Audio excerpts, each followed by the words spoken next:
할렐루야. 오늘도 웨이메이커 교회 주일 예배에 동참하신 여러분들을 환영하고 축복합니다. 예배를 통해서 하나님의 크신 위로와 소망을 얻고 또 하나님이 주시는 능력을 체험하는 귀한 시간 될 수 있게 되기를 축복합니다. 오늘 저는 본문 신명기 6장 5절부터 9절까지 있는 말씀을 통해서 행복한 가정의 비결이라는 제목으로 은혜를 나누기를 원합니다. 세상에 있는 어떤 가정을 돌아보아도 완벽하게 모든 것을 갖추고 있는 그런 가정을 찾는 것은 쉽지 않은 일인 것 같습니다. 많은 재물이 있는 그런 가정도 유복해 보이지만 또 그 관계 속에 가족 간의 갈등 때문에 고통하는 그런 가정들도 보기도 하고, 또 어떤 가정은 뭐 화목하긴 하지만 이 경제적인 어려움 때문에 너무나 찌들려 있는 그런 고통을 당하는 가정도 있는 것을 보게 되지요. 또 다른 경제적인 것, 뭐 관계가 원활하고 이런 부분들은 있지만 또 자녀가 엇나가기 시작해서 그 자녀 때문에 평생 고통을 당하는 그런 가정들을 보기도 합니다. 모든 것이 또 갖추어져 있지만 이 한 명이라도 가족 구성원이 질병에 시달리게 되어지면 온 가정이 다 어두움 속에 있는 것을 이렇게 보게 되지요. 그래서 어느 한 가지나 이 모자람이 없이 다 갖추어 있는 이런 가정들은 참 찾기가 어려운 것 같습니다. 또 이제 세월이 좀 지나가면 이제 고령자가 집에 있으면 고령자가 또 뭐 여러 가지 어려움을 이렇게 어 있게 되어져서 마지막 스테이지는 또 누구나 다 그 한 부모님을 이제 마지막까지 봉양하는 과정에서 참 힘든 시간들을 또 지내기도 하는 그런 가정들도 다 이렇게 보게 되면은 이 정말 가정이 행복하게 된다는 것은 참으로 쉽지 않은, 또 그런 가정이 있다고 한다면 하나님의 놀라운 은혜와 그 축복이 있는 가정이라 이렇게 우리가 할 수가 있을 것 같습니다. 왜 이렇게 가정이 늘 고통과 어려움 속에 있는가 하는 것을 성경적인 근거로 이렇게 찾아보면, 원래 아담과 하와는 하나님께서 처음 창조하시고 난 이후에 에덴 동산에서 너무나 행복하고 부족한 것이 없이 모든 것을 누리며 행복한 시간, 그런 가정이었다고 할 수 있을 것입니다. 그런데 거기에 죄가 들어오기 시작한 것이죠. 뱀으로 변장한 사단이 하와에게 와가지고 이렇게 꼬드기는 말을 하지요. 하나님이 정말 모든 것을 너에게 다 먹으라고 하시더냐. 하와가 하나님이 다 먹고 누려도 되지만 동산 중앙에 있는 저 나무는, 과실은 절대 먹으면 안 된다 했다. 그렇게 하니까 이 뱀으로 변신한 이 사단이 꼬드기기를, 아니다, 너가 만약에 그것을 먹게 되면 너도 하나님과 같이 아주 똑똑해지고 선과 악을 구분할 줄 알고 하나님과 비슷하게 될 수 있을 것이니까 하나님이 그걸 시기가 나니까 너를 그 중앙에 있는 나무 과실은 먹지 말라고 했다. 그렇게 이야기를 하고 먹어보라 하고 이렇게 하니까 하와가 보니까 정말 그 과일이 다른 과일과는 다르게 정말 보기에도 좋고 먹기에도 정말 탐스러워 보이는 것입니다. 그러니까 하나님 몰래 그것을 하나 따먹고 자기만 먹는 것이 아니라 또 아담에게도 주어가지고 같이 먹게 되어지죠. 하나님의 명령을 거역하는 것입니다. 우리 성경에 있는 신앙 속에서는 죄라고 하는 것이 더 포괄적으로 이렇게 보자면은 하나님의 명령을 거역하는 것을 우리가 죄라고 말하죠. 그러니까 이 아담과 하와 가정 안에 죄가 들어오기 시작한 것입니다. 그리고 하나님께서 그것을 아시고 이 계명을 지키지 아니하였기 때문에 그들의 미래에 대해서 예언을 하기를, 남편은 수고롭게 땀을 흘려야 먹을 것을 얻을 수 있게 될 것이다. 경제적인 그런 곤란을 겪게 될 것이다. 남자는 끊임없이 노력해야 노동을 해야 생존할 수 있는 그런 환경이 될 것이다 라고 말하고, 또 아내가 되는 하와에 대해서는 너는 잉태하는 고통을 겪게 될 것이다. 정말 산고가 생명을 걸 만한 그런 고통이기에 또 하지요. 그런 고통을 그전에는 겪어보지 못했는데 죄로 말미암아 하와도 고통 가운데 있게 될 것이라고 말하고 있습니다.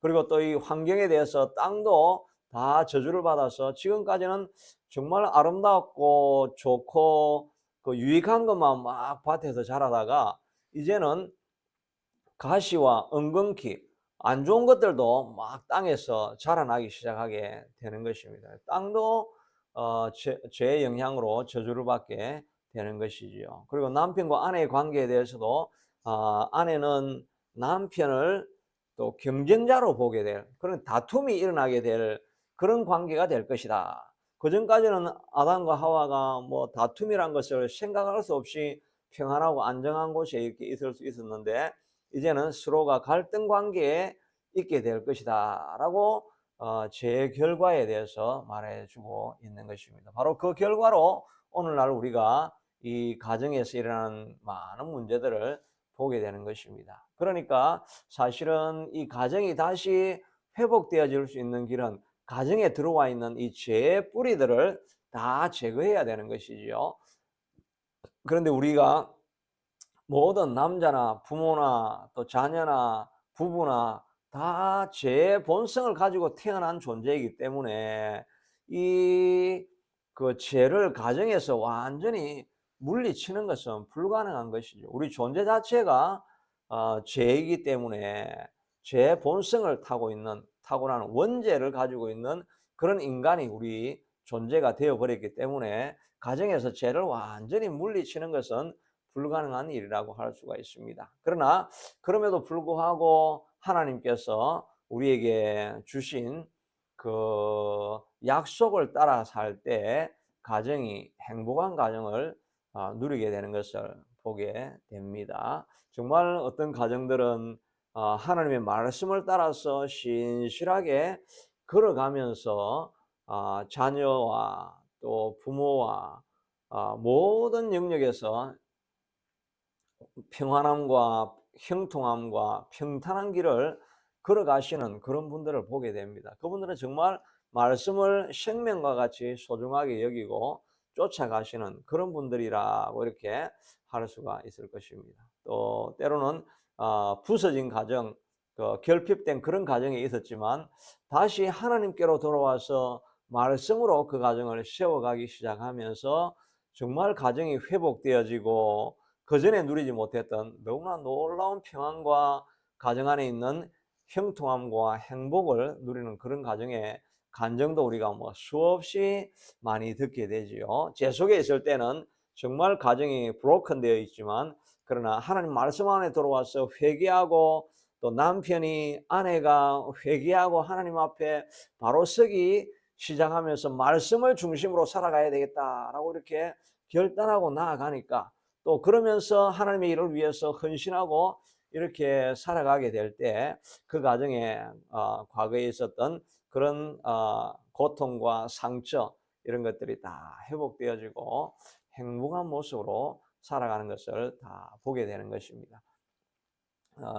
몇 가지 우리가 생각해 보면 이 죄를 물리치고 우리가 어떻게 가정의 행복을 가져올 수 있는가 하는 것을 생각해 보면 첫째는 하나님의 말씀이 주인이 되는 그런 가정이 되어야 한다 하는 것입니다. 그래서 신명기 6장에서는 하나님께서 그 가정을 행복하게 하기 위해서 말씀해 주시고 있는데 6장 6절에 보니까 오늘 내가 내게 명하는 이 말씀을 너는 마음에 새기고 말씀을 듣는 이 부모가 먼저 그 말씀을 마음에 깊이 새겨두고 그리고 그 말씀을 가지고 자녀들에게 부지런히 열심히 자녀들에게 말씀을 가르치라고 말하고 있습니다. 그래서 집에 앉아 있을 때에도 말씀을 가르치고 또 밖에 길을 갈 때에도 길을 갈 때에 어떻게 말씀을 가르치겠습니까?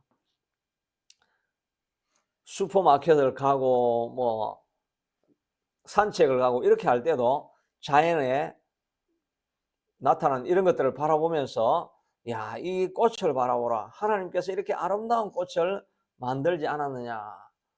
또 태양을 바라보면서 하늘을 바라보면서 하나님께서 이렇게 광대한 선명하고 아름다운 자연을 창조하셨지 않았느냐. 하나님의 위대하시지 않느냐. 하나님을 위대하심을 찬양하자.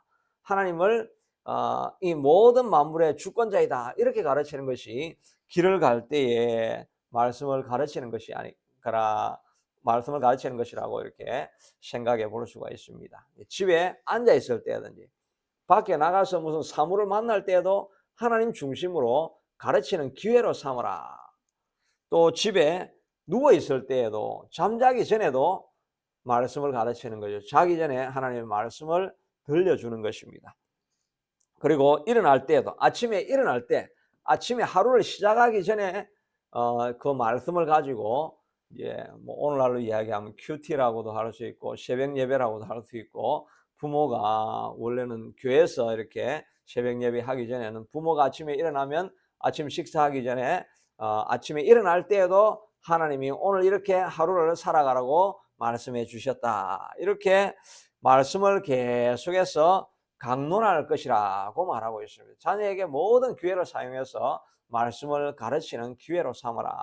그리고 나서는 또 그것을 내 손목에 메어라. 말씀을 이렇게 손목에 메어 두라는 것입니다. 지금도 유대인들은 하나님의 말씀을 이 옷 솔깃에 이렇게 다 달아두고 있습니다. 그만큼 말씀을 늘 보고 기억하라는 것이죠. 더 나아가서는 이 미간에 이 얼굴과 눈썹과 눈썹 사이에 여기에 하나님의 말씀을 두라는 것입니다. 여기에 말씀을 어떻게 그 타투를 해서 이렇게 새겨 두라는 그런 의미는 아니었겠죠. 그래서 오늘날 보면 유대인들은 이 조그만 박스를 하나 만들어 종이 박스를 하나 만들어 가지고 끈을 묶어 가지고 이렇게 말씀 박스를 미간에 두기도 합니다.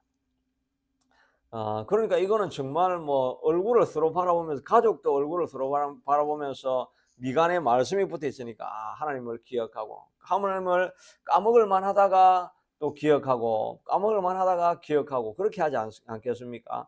그리고 내 집 문설주와 바깥 문에 기록하라. 문에 들어가는 그 문지방에 문 그 설주에다가 말씀을 적고 또 나갈 때는 그 나간 바깥 문에다가도 또 말씀을 크게 기록해 두라는 것입니다. 뭐 오늘날로 같으면 현판과 같은 것이지요. 현판과 같은 것에 보면 뭐 이것은 성내문, 뭐 숭례문 이렇게 남대문 이렇게 적어 놓는 것 그거 대신에 이렇게 하나님 말씀을 적어 두라는 것이지요. 그래서 우리가 보면 그 선물할 때 말씀 액자를 이렇게 우리가 보내는 그것도 참 어떻게 보면 성경적인 것이다 하는 생각을 해보게 됩니다. 저도 이렇게 말씀을 이제 전하면서 생각을 해보니까 우리 집에 말씀이 있는 액자가 없구나 하는 생각을 해보게 됩니다. 저도 저는 이번 주 숙제가 이 액자를 꼭 하나 사야 될 것 같네요. 액자를 사가지고 거기에 하나님 말씀을 기록해가지고 애들 방에도 다 붙여두고 또 거실에도 붙여두고 이래야 되겠다는 생각을 해보게 됩니다. 정말 이렇게 문설주와 바깥 문에 말씀을 기록해 두라고 하니까 문 밖에도 그래야 되겠지만 그 방 안에도 각 곳곳에 하나님 말씀을 내가 붙여두어야 되겠구나. 왜 그것을 내가 하지 못했나 하는 이 생각이 지금 설교하다가도 그런 마음의 생각이 듭니다. 정말 이건 이번 주에 저 숙제로 꼭 그렇게 해야 되겠다는 생각을 하게 됩니다. 정말 이와 같이 하나님께서는 우리가 이 가정의 기초가 말씀이 될 수 있게 되도록 어찌하든지 하나님의 말씀이 자녀들에게 흘러갈 수 있게 되도록 물론 자녀뿐만 아니라 우리 자신에게도 말씀이 깊이 새겨질 수 있게 되도록 이 동판에다가 말씀을 이게 철필로 새겨두면 그건 절대 지워지지 않게 되는 것이지요. 정말 그렇게 우리의 마음판에도 그렇게 철필로 동판에 쓰는 것처럼 하나님 말씀이 꽉 각인이 될 수 있게 하도록 해두고 그 말씀을 늘 기억하면서 말씀대로 살아가고 말씀대로 가르치고 모든 환경을 말씀으로 환경으로 만들어 놓고 이렇게 하라고 하나님께서 부탁을 하시고 있는 것입니다. 말씀이 주인이 되어질 때 그때 가정이 죄로 빠져들지 않게 된다는 것을 생각해 볼 수가 있는 것이지요. 정말 말씀이 우리 가정의 주인이 될 수 있게 하도록 해야 할 것입니다. 어느 자녀들이 고아임에도 불구하고 너무나 반듯하게 잘 자라가는 것을 보면서 주변에 있는 사람이 너무나 신기해서 너는 어떻게 부모도 없이 자랐는데 이렇게 예의 바르고 건강한 삶을 살아갈 수 있게 되었냐 하니까 그 어머님의 마지막 유언이 너는 십계명을 날마다 암송하고 붙여두고 침실에도 두고 그것을 늘 묵상하고 그것을 그대로 지키며 살아라. 그 말씀을 하셨기 때문에 자기들은 그걸 붙여두고 자기 전에 아침에 일어날 때 늘 십계명을 한번 읽고 암송하고 하루를 시작하고 하루를 마친다는 것입니다. 그러니까 그 십계명의 말씀에 꽉 붙들려서 살아가니까 그의 삶이 복된 삶이 되었다 하는 것입니다. 이 십계명은 하나님께서 유대인들을 향해서 그 삶의 이 코드로 주신 것이죠. 원리를 삶을 어떻게 살면 행복한 삶을 살 수 있을까라고 하는 그 원리가 이 십계명 안에 들어가 있는 것입니다. 이 십계명을 건강하게 잘 지키게 되면 건강한 공동체가 되고 건강한 가정이 되고 건강한 삶이 되는 것을 하나님께서 아시고 그렇게 매뉴얼을 적어 주신 것이지요. 하나님이 모든 것을 창조하셨으니까 이 창조물에 대한 어떻게 기능할 것인가를 가장 잘 아시는 분은 우리 하나님 아니시겠습니까? 그러니까 하나님께서 그 삶을 아시고 거기에 대한 매뉴얼로 그 코드를 이렇게 적어 주신 것이 십계명이지요.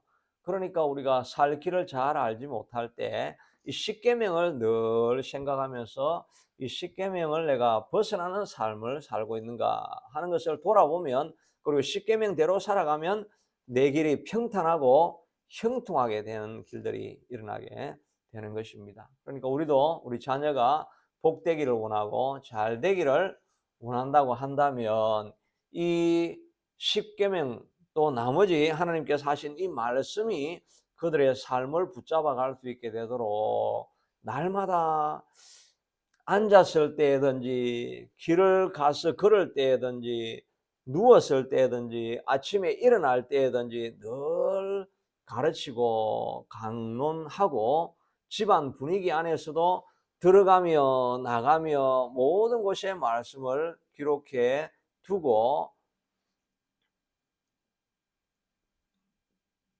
또 몸에도 옷깃에도 말씀을 붙여두고 미간에도 말씀을 붙여두는 이 정도로 우리가 철저하게 말씀에 완전히 둘러싸여서 살아갈 수 있는 그런 환경을 만들어야 하기를 하나님께서 우리에게 부탁을 하시고 있는 것이죠. 그러니까 이 말씀대로 살아가는 것이 우리가 복된 가정을, 복된 자녀를, 복된 우리의 삶을 이끌어가는 기초라고 할 수가 있을 것입니다. 또 우리는 그래서 이제 할 수만 있으면 우리가 가정 예배를 계속해서 드리는 것이 꼭 필요하죠. 오늘날도 행복한 가정을 이루어갈 수 있는 원리가 무엇이냐 이런 일반 상담학 이런 자료에도 보면 경청이 중요하다 이렇게 말하고 있거든요. 오늘날은 뭐 세대 간의 차이가 있어 가지고 부모의 말을 또 자녀들은 뭐 캐캐묵은 옛날 이야기다. 또 노인들은 젊은 세대를 나는 너희를 도저히 이해할 수 없다. 이렇게 해서 서로 대화가 잘 되지 않고 몇 번 해보다가 안 되니까 그냥 대화를 끊어버리는 경우들이 많이 있는 것을 보게 됩니다. 그러니까 가정이 행복하려고 하면 대화가 있어야 되는데 대화가 끊겨지니까 고립, 화목 이런 건 사라져버린 그런 사회라고 말하고 있죠. 그래서 상담학가들은 가정을 이끌어가는 중요한 요소가 바로 소통이다. 그리고 상대방의 이야기를 잘 들어주는 것이다. 이렇게 이야기를 하고 있는 것을 봅니다. 그런데 우리가 뭐 다 지금은 대화보다는 집에 들어오면 항상 핸드폰, 뭐 컴퓨터 이런 걸 하고 대화를 하지 가족 간의 대화가 잘 없지요. 더군다나 옛날에는 그 밥상 머리 교육이나 뭐 이런 것들이 있어서 밥 먹을 때 다 같이 모이니까 밥 먹을 때 다 같이 모여 가지고 뭐 대화도 하고 어떻게 살아가는지 뭐 이런 이야기도 물어보기도 하고 또 가르쳐야 될 것은 가르치고 이런 계기가 집안에 있었는데, 요즘은 뭐 식사하는 시간이 우리가 거의 같이 식사하는 시간이 거의 없지 않습니까? 서로 다른 시간에 식사를 하고 그러다 보니까 만나서 앉아 가지고 밥상머리 대화할 그런 기회도 사실은 오늘날은 없습니다. 다른 분들 이야기를 들어봐도 뭐 한 달에 한 번 정도나 자녀들하고 같은 시간에 밥 먹는 뭐 그런 상황이 되었다. 이제 물론 이제 그 자녀들이 사회생활을 시작하면서 또 대학을 가면서 뭐 그런 상황을 말하는 것이겠지요. 그럴 때 우리가 할 수 있는 것은 바로 이 가정 예배를 드리는 것입니다. 서로 흩어져 있고 각 방에 있다가도 가정 예배를 드리자. 그렇게 하면 그때는 다 같이 모일 수 있으니까. 가정 예배라고 해서 뭐 예배를 또 딱딱하게 설교식으로 하는 것이 아니라 그냥 성경 찬송 하나 부르고 그다음에 성경 한 말씀 읽고 그런 과정 속에서 모였으니까 오늘 할 일이 뭐냐, 어떻게 지냈느냐 이런 것들을 우리가 물어보고 대화할 수 있는 그런 기회로 삼을 수 있는 것이지요. 저희도 가정 예배를 이렇게 드리면서 좋은 것은 꼭 말씀을 가르치는 내용도 있지만은 그들의 삶에 대해서 뭐 일어날 일들에 대해서 이렇게 서로 이야기할 수 있는 그런 시간이 되니까 그 시간이 우리에겐 참 소중한 것입니다. 여하튼 하나님께서 우리에게 말씀해 주시는 것은 말씀을 강론해야 되니까 자녀들과 함께 대화할 수 있는 그런 가정 예배를 지속적으로 드리는 것이 참 중요하다는 생각을 해보게 됩니다. 또 하나는 가정을 세워가기 위해서는 기도로 모든 문제를 해결하는 그런 가정이 되어야 할 것입니다. 우리 가정 안에 오랜 선뿌리들이 있어서 가정에 어려움을 겪고 또 문제를 가지고 있고 풀리지 않는 그런 고통스러운 문제를 가진 가정들이 많이 있죠. 자녀와의 문제가 있을 수 있고 또 재정적인 문제로 고통할 수도 있고 질병의 문제로 고통할 수도 있고 가정에 이런 많은 불화의 문제도 있을 수 있고 이런 어려움들이 많이 있을 수가 있는데, 그 문제는 오직 하나님께로 들고 나가서 하나님께 해결받는 그런 가정이 되어야 할 것입니다. 가정의 문제를 해결하는 길이 바로 기도에 있다 하는 것을 우리 한나의 예를 통해서 알 수가 있죠.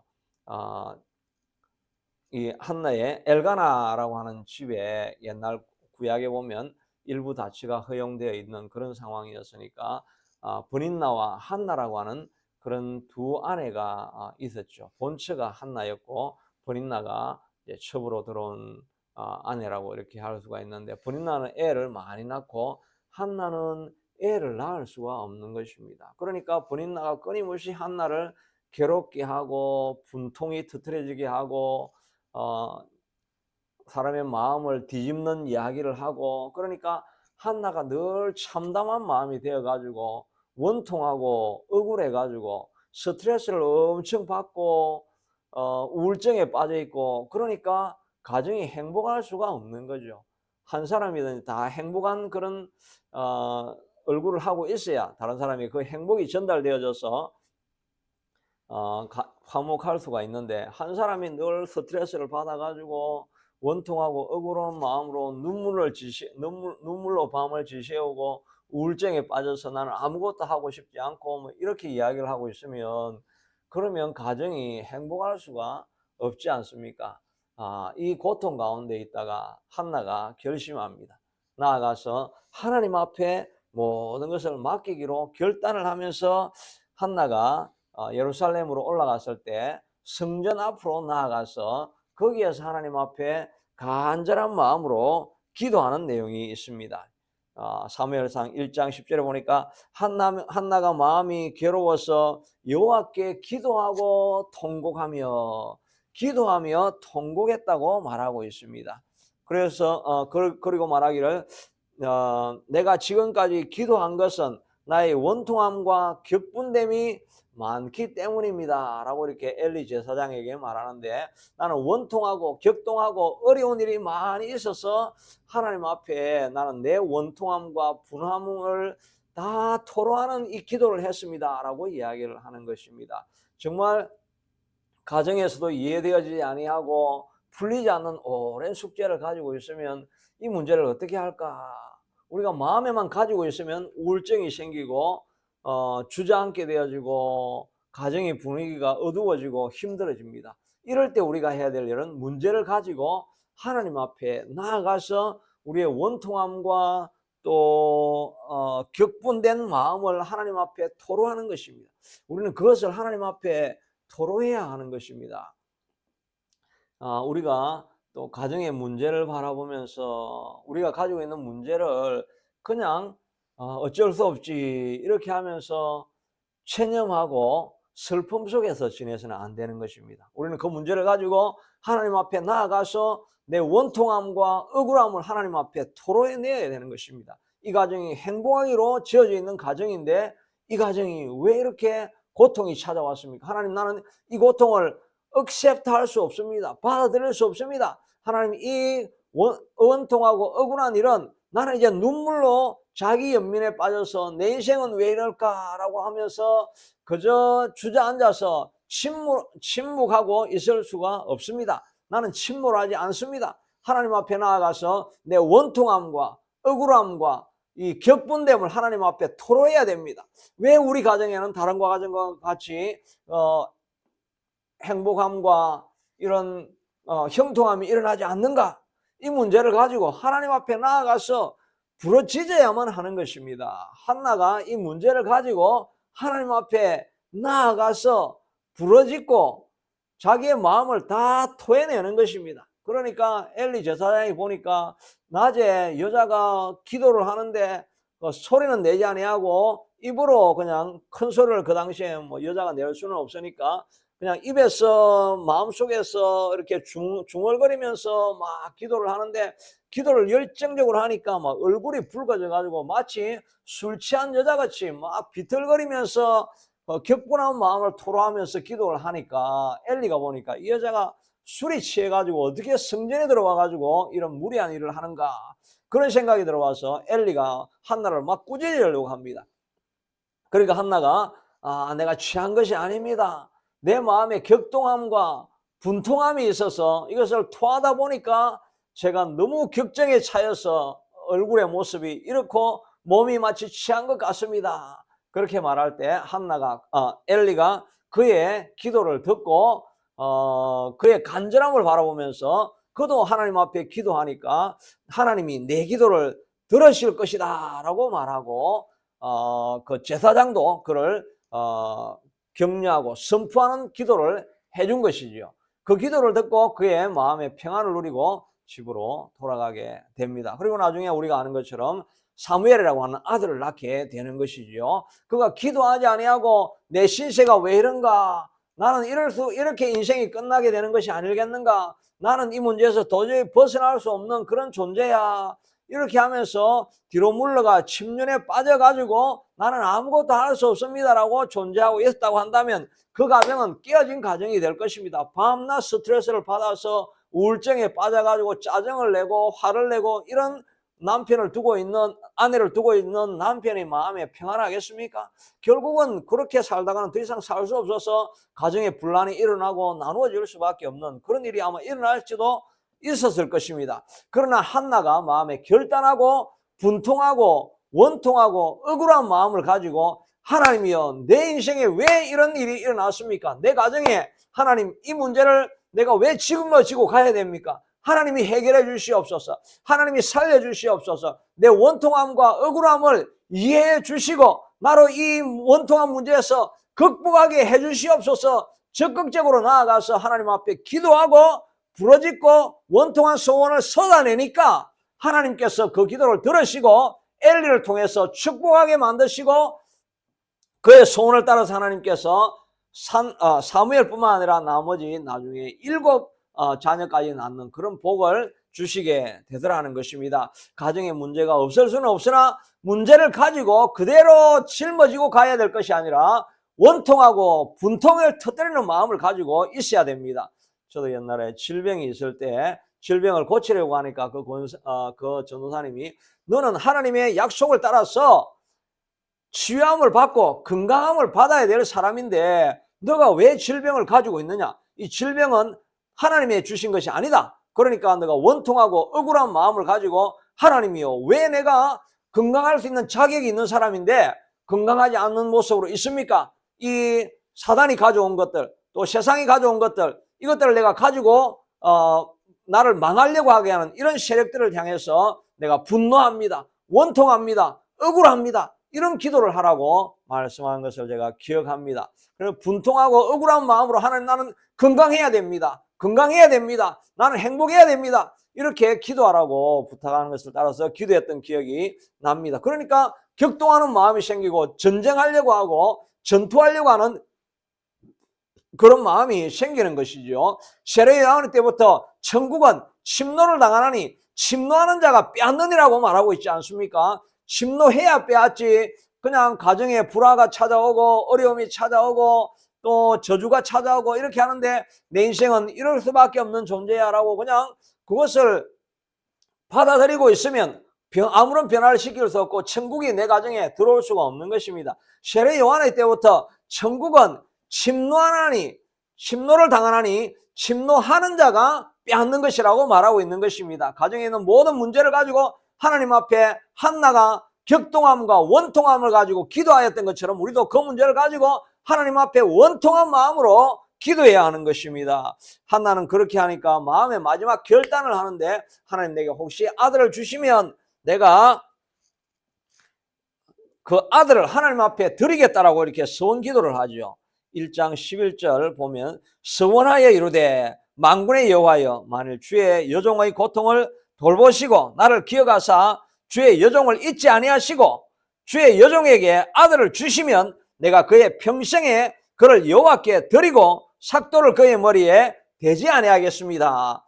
나시린으로 만들어서 특별히 구별된 자로서 하나님 앞에 바쳐버리겠습니다 라고 그가 하나님 앞에 서원하는 것이죠. 서원이라는 말은 하나님 앞에 드리는 약속이라는 말입니다.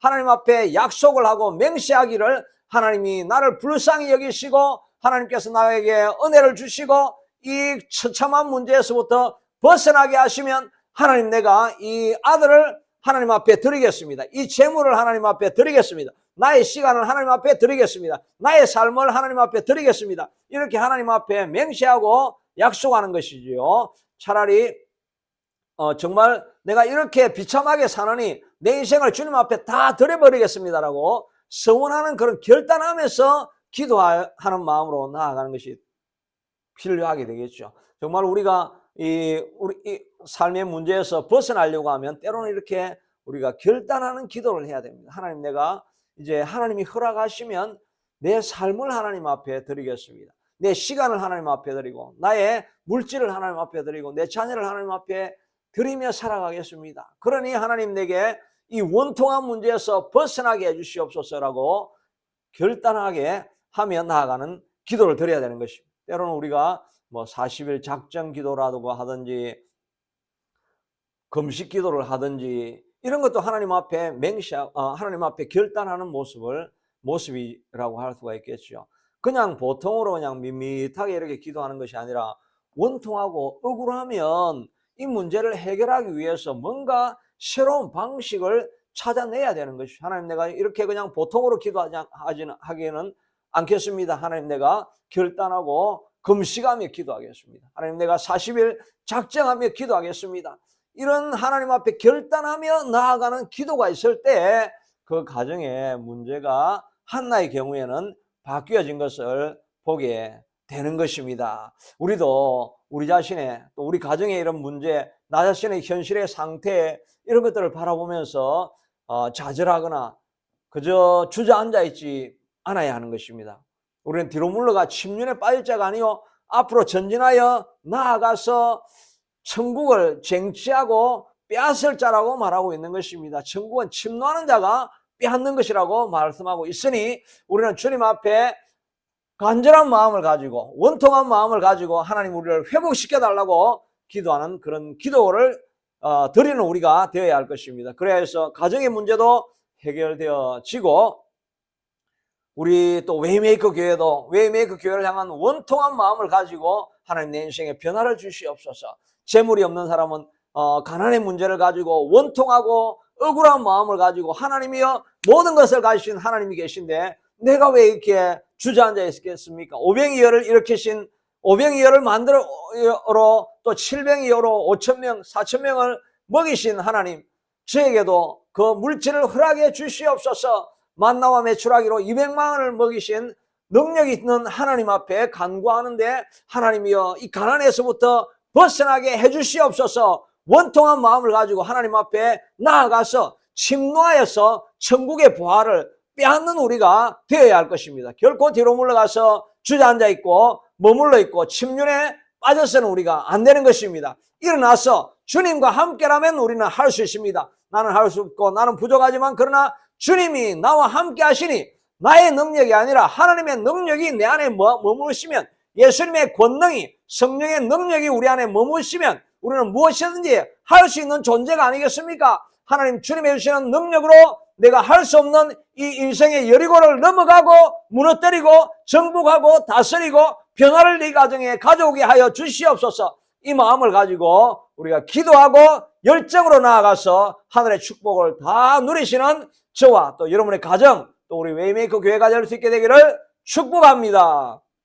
자비하신 아버지 하나님 그렇습니다. 아버지 하나님이 이 가정에 하나님 죄로 말미암아 어려움이 없는 가정이 없습니다. 이 가정의 어려움들 문제들을 그저 체념하고 주저앉아서 뒤로 물러가 침륜에 빠지는 우리가 되지 않게 하여 주시옵소서. 우리는 부족하고 연약하지만 그러나 하나님이여 주님이 모든 것을 가지고 계시고 주님께서 우리의 능력과 힘이 되시니 주님의 힘과 능력으로 우리가 승리할 것을 믿음으로 바라보며 나아가게 하여 주시옵소서. 한나가 원통하고 격분한 심령을 가졌던 것처럼 우리도 우리 삶에 있는 저주, 우리 가정에 있는 저주를 바라보면서 원통하고 격통하는 통분하는 마음을 가지게 하여 주시옵소서. 하나님의 자녀라고 한다면 행복하고 하나님 윤택한 가정, 행복한 가정을 우리가 누려야 될 터인데 우리가 왜 누리지 못합니까? 사단이 들어와서 우리를 무너뜨리고 망하게 하려고 하는 이런 세력들이 있지 않습니까? 여호와 아버지는 우리가 싸우게 하여 주시옵소서. 격분하고 원통한 마음, 억울한 마음을 가지고 하나님 앞에 나아가서 하나님이 주시는 형통하고 복되고 행복한 삶 우리도 누릴 수 있게 하여 주시옵소서. 문제는 예수 이름으로 다 물러가게 하여 주시고 하나님이여 행복한 가정 이룰 수 있게 하여 주시옵소서. 원통하고 통분한 심령을 가지고 하나님 앞에 기도하고 나아가게 하여 주시옵소서. 이번 한 주간 하나님의 말씀을 온 우리의 삶에 다 도배를 할 수 있게 하도록 도와주시기를 원합니다. 앉았을 때든지 길을 갈 때든지 일어설 때 일어날 때든지 밤에 누울 때든지 하나님의 말씀을 새기고 하나님 우리의 미간과 옷깃에 말씀을 새기고 하나님의 문설주와 집의 바깥 문에까지 말씀을 다 새겨 놓아서 어디로 가든지 주의 말씀이 우리를 지배하고 이끌어가는 하나님 한 주가 될 수 있을 뿐만 아니라 영원한 우리의 삶에도 이 말씀이 우리를 지배하고 다스릴 수 있게 하여 주시옵소서. 자녀들에게도 부지런히 이 말씀을 가르쳐서 자녀들의 마음에 이 말씀이 새겨지는 가정이 되게 하여 주셔서 말씀이 그들을 윤택하게 하고 말씀이 그들을 행복하게 하고 말씀이 그들에게 형통한 삶과 말씀이 그들에게 행복한 삶을 가져올 수 있게 되도록 여호와 아버지 하나님이여 주님 그런 복을 주시옵소서. 아버지 하나님이여 주님 웨이메이커 교회를 위해서도 간절히 간구하오니 아버지 하나님 우리가 왜 이렇게 아버지 하나님 연약한 모습에 있어야 되겠습니까? 모든 것을 가지시니가 하나님이신데 하나님의 능력으로 말미암아 주여 웨이메이커 교회가 변화되는 역사도 일어나게 하여 주시옵소서. 하나님께서 우리의 모든 기도를 허락하시는 것을 믿사옵고 예수님 이름으로 감사하며 기도드리옵나이다. 아멘.